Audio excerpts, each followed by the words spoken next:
What's up guys, this is Vanilla. Not the flavor, but just the sweet. So first and foremost, I want to thank everyone for 18 subscribers. I mean, that is crazy.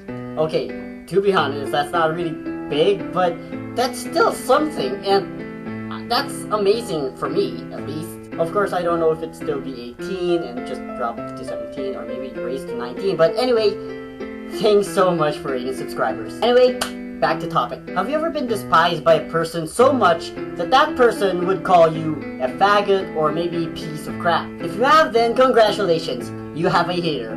Now you're probably thinking that haters are just people who give negative comments, right? Well, did you know that hundreds of years ago, haters also existed, and it literally broke a person's life? So before you type in those hate comments, listen first to my defense of haters. To further understand haters, let's go back first to its history. The first recorded hate comment dates back to the 18th century, all the way back from Samuel Johnson's time. No, not Samuel Jackson, Samuel Johnson! Okay, now you're just messing with me. Anyway, back in Samuel Johnson's time, literary feuds were very common. But of all the feuds, the fight between Alexander Pope and Colley Cibber has to be the most savage one. It all started when King George II was tasked to choose England's poet laureate. And no, not the Chinese dinner set, I mean the poet of the year. You know, something between that line. It's kind of like winning the Oscars or something like that. That's a poet laureate. Because he was a German who rarely speaks English, it was very difficult for him to choose. And so, he held a competition. And whoever won would be granted the title of poet laureate. The theme was of Queen Caroline's birthday. And let's just say it didn't go all too well. And so by unanimous decision, and maybe a huge amount of luck, a man by the name of Colley Cibber was granted the title of poet laureate. So who's Colley Cibber, you may ask? Simply put, he's a douchebag. He takes so much pride in his works and often steals from other writers and revise it in his own style. He even claimed that satires about him were simply poems of appreciation without carefully reading its contents. Yep, he was a narcissist who was too proud of himself. But all that would change after an encounter with Alexander Pope. Aside from being a well-known poet, Alexander Pope was one of the best haters of all time. He's criticized many writers in the most savage way possible. So the two first met while writing a play made by John Gay. Unfortunately, the play ended in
Hope would still hate him, and him, vice versa, but he wouldn't be a victim of such ruthless comment. Besides, he was already Poet Laureate. It wouldn't matter if people hated him because in the end, he's still the Poet Laureate. He's pretty much like Justin Bieber back when he was a douche and then Justin Bieber suddenly won an Oscar, something like that. Our lesson for today is, if you want to defend yourself from hate comments, completely avoid them. And that's why we have blacklisting.